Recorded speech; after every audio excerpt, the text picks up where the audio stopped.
The State of Israel held its 14th general election on the 29th of May, 1996. Rabin had done it.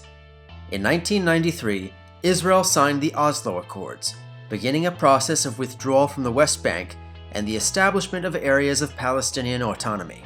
For this, he and his former rival Shimon Peres received the Nobel Peace Prize.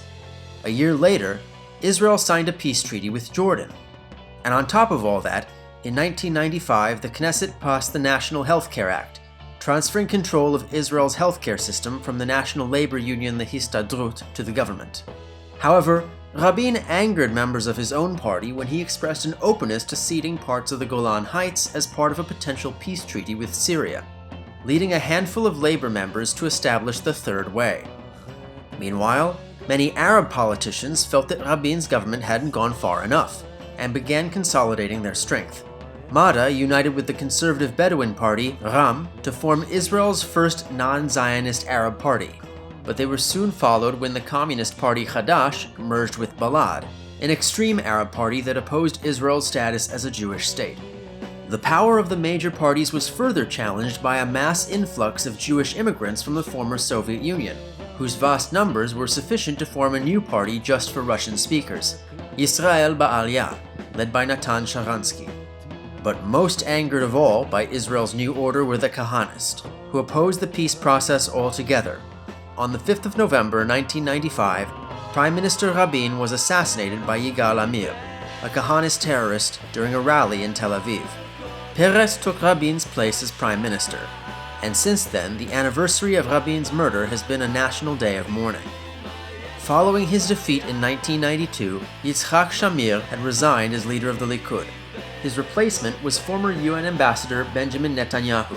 The people of Israel want a real peace, and real peace means peace with security, peace they can trust, with a partner they can trust, and they don't feel they have it here. We want a real peace, not a fake one. Netanyahu presented himself as a conservative hardliner. Controversially, during Rabin's premiership, Netanyahu had even shared the stage with Kahanist speakers credited with inciting Rabin's assassination. Peres felt that the government could not advance the peace process in Rabin's absence without the mandate of the people, and thus called early elections.